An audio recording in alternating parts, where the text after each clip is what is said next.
અમદાવાદના વિરમગામમાં પ્રાથમિક શાળામાં શિક્ષક તરીકે ફરજ બજાવતા નરેશભાઈ જેસંગભાઈ ચાવડાની માથાના ભાગે લોખંડના સળિયા અને લાકડાના ફટકા મારીને હત્યા નિપજાવી દેવામાં આવતા ચકચાર મચી ગઈ છે.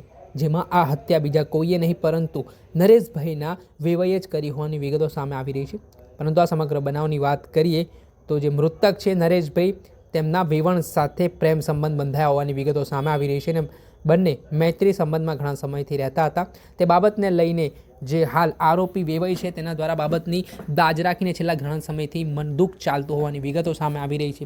આ મામલામાં એક દિવસ પ્રાથમિક શાળામાંથી ફરજ બજાવ્યા બાદ નરેશભાઈ જેસંગભાઈ છે તે પોતાના ઘરે જઈ રહ્યા હતા. તે દરમિયાન આરોપી વેવાઈ દ્વારા પોતાના અન્ય સાગરીતો સાથે મળીને નરેશભાઈને મોતને ઘાટ ઉતારવા માટેનો પ્લાન ઘડ્યો હતો. જ્યારે તેઓ બપોરના સમયે જઈ રહ્યા હતા તે દરમિયાન તેમને આ આરોપીઓ છે આવે છે ને અવાવરૂ જગ્યા ઉપર લઈ જઈને તેમના માથાના ભાગે લોખંડના સળિયા અને લાકડાના ફટકા મારીને ગંભીર ઇજાઓ પહોંચાડે છે. જેમાં ગંભીર ઇજાઓ પહોંચવાના પગલે નરેશભાઈ જેસંગભાઈ ચાવડાનું ઘટના સ્થળે જ મૃત્યુ નીપજ્યું હતું. આ ઘટનામાં વિરમગામ ટાઉન પોલીસ સ્ટેશન ખાતે હત્યા અંગેનો ગુનો પણ નોંધાયો હતો અને આ મામલાને લઈને વિરમગામ ટાઉન પોલીસની અલગ અલગ ટીમો દ્વારા તપાસના ચક્ર ગતિમાન પણ કર્યા હતા. જેમાં વિરમગામ ટાઉન પોલીસે ગણતરીના કલાકોમાં આ હત્યા નિપજાવનાર આરોપીઓ છે તેમની ધરપકડ કરી છે. તારીખ 27/1/2025 રોજ સવારે 7 વાગ્યા આસપાસ વિરમગામ ટાઉનમાં લક્ષ્મી પેટ્રોલ પંપની સામે નરેશભાઈ જેસિંગભાઈ ચાવડા જે વિરમગામ કેબી હાઈસ્કૂલની અંદર પ્રાથમિક શાળાની અંદર શિક્ષક તરીકે ફરજ બજાવે છે, 3 અજાણ્યા શખ્સો દ્વારા તેમને આવી અને મારવામાં આવ્યો અને મારી તે લોકો ત્યાંથી નાસી ગયા હતા. જે બાબતે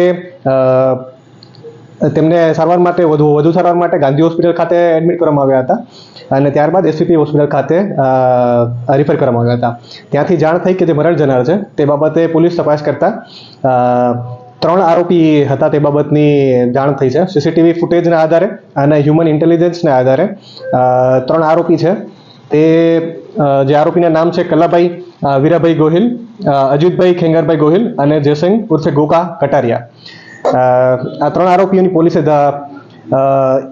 માહિતી મળી હતી, બાતમી મળી હતી કે દસાડાથી વિરમગામ આવી અને અમદાવાદ આવવા માટે તે લોકો રવાના થયા હતા સ્વિફ્ટ ગાડીની અંદર. જે અન્વયે સ્થાનિક પોલીસની 2 ટીમ અને એલસીબીની ટીમ ભોજવા ગામ પાસે ઓવરબ્રિજ પાસે ત્યાં પોલીસની બાતમી હતી કે સ્વિફ્ટ ગાડીમાં તે લોકો આવવાના છે. તે આધારે તે લોકોની અટક કરીને ધરપકડ કરી છે પોલીસે. સર, આરોપીઓ કોણ છે? શા માટે હત્યાનું મુખ્ય કારણ છે જે મરણ જનાર એટલે કે નરેશભાઈ જેસંગભાઈ ચાવડા છે.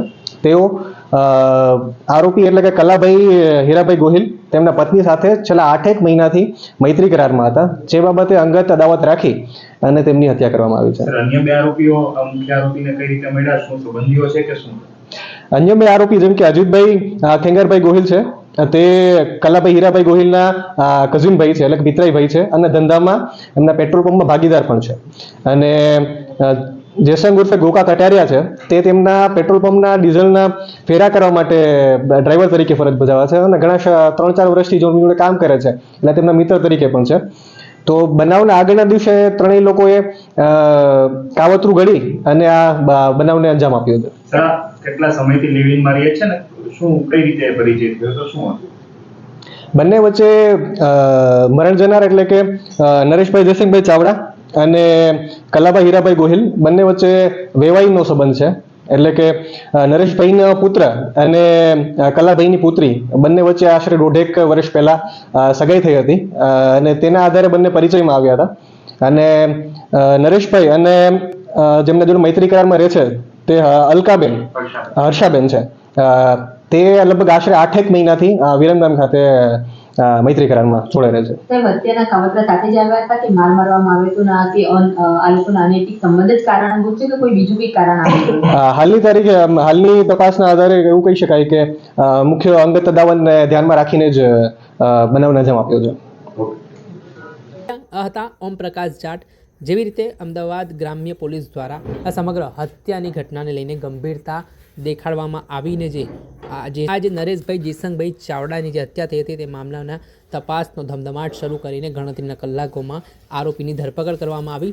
જેમાં કહેવાય રહ્યું છે કે વેવાઈ અને વેવણ વચ્ચે પ્રેમ સંબંધ હતો અને આ પ્રેમ સંબંધના કારણે મૃતકના વેવઈએ આ બાબતની દાજ રાખીને હત્યા નિપજાવી હોવાની વિગતો સામે આવી છે. દર્શક મિત્રો, એન કવરેજ ન્યૂઝને આપ લાઇક કરી લો, સબસ્ક્રાઇબ કરી લો અને શેર કરવાનું ભૂલતા નહીં.